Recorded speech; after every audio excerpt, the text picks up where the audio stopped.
Hello and welcome to Think Share. My name's Zach, here to bring to what I've been thinking about, sharing about, talking about, listening to, reading about that doesn't belong in math class to make you the goodest version of yourself.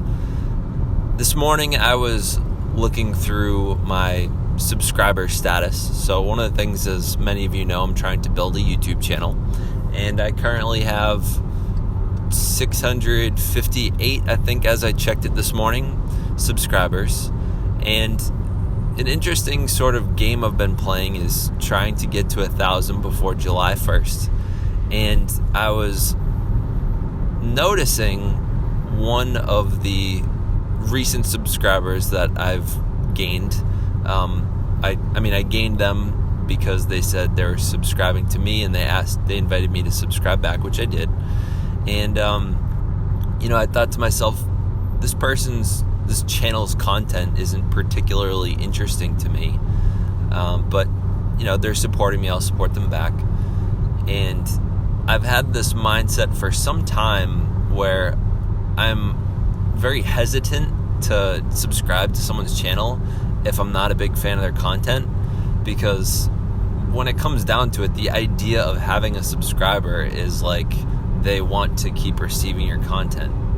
But what I realized in the way that some of the language of some of them recently was that they're showing support. So if you think about it, as a YouTuber, and I know this might not be relevant to all people listening to this, especially because this is through podcast, but I want to question the idea of sub for sub. So sub for sub is the idea that if I subscribe to you, you'll subscribe to me back.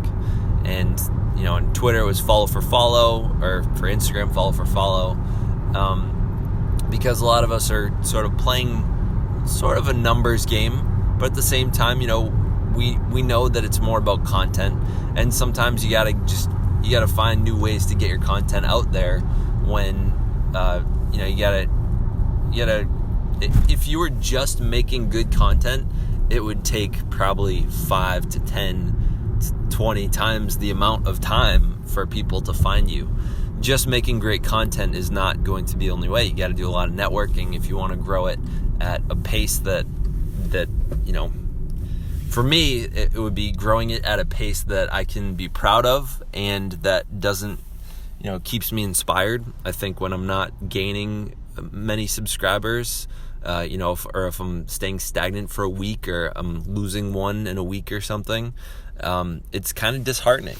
So it's, growth is one of the things that keeps me around.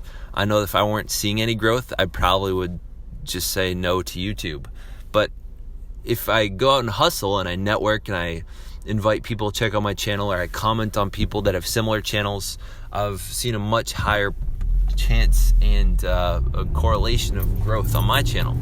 So the question I've battled with is, should I, or is it against my code here to subscribe to channels that aren't alike mine, and I don't particularly find all that interesting? Like an example is cooking channels. I'm not gonna watch them. A lot of maybe not a lot, but like a handful of people have come over to my channel saying, hey, I just subscribed to you, would you subscribe back? And I think it's good to build community within your tribe of people that really make the similar stuff. But at the same time, I'm realizing all we're doing is showing support for each other. I don't have to have the bell notification on, and it could be the difference between them being subscribed. They might they're more likely to see one of my videos one day, be really inspired about it, share it with a friend, and it goes viral. So I think sub for sub is not as bad as I had realized it is, because there is a better chance that one day I will pique their interest with some thumbnail, and that will turn them into a subscriber, and not just that, but a fan. And I think as long as that is the goal, is to just get your foot in the door for some of these people that might not be super amped about your content, and eventually, if if they're blowing up the feed of the things in my subscriber list, like every day you can look in at the channels that you're subscribed to, almost like TV channel favorites. At some point they're blowing it up so much that I can't even see things that I like because they come out with 5 videos a day. I can always unsubscribe if I don't like it. So I think I've changed my mind on sub for sub because I'm realizing that they're people. They're not just channels, and you never know when you're going to have an opportunity to collaborate with another channel, even if they're not completely in your genre. You don't know when you're going to be able to cross-pollinate and make something really exceptional. Like, I don't know. I'm sure if I were really forced to, I could find a creative way to do something with a cooking channel.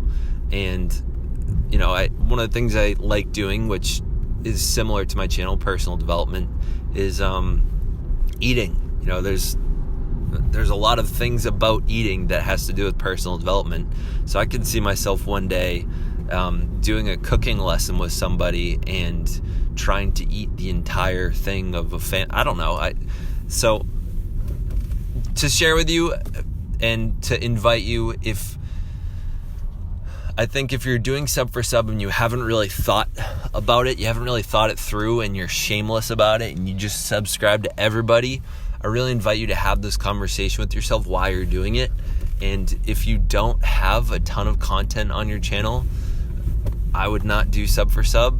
But if you have established yourself, you have some videos up, you post on a consistent basis, and that's even for podcasts as well. I'm new to the Anchor scene here, but I invite you to consider your philosophy around some of the marketing habits and the networking habits that you have, and look to see, do they align with your goals, and do they align with your, I guess you could say, moral standards, your own integrity. I hope this is valuable to people that have really stood by their ground and not done sub for sub out of what's the word I'm looking for here? I'm blanking out. I don't remember the word I'm looking for. Principle. If it's out of principle that you don't do sub for sub, I think I've come around. I invite you to check out my channel and comment on this podcast or on Facebook, as these all get posted on Facebook. Thank you for listening. Stay weird, humans.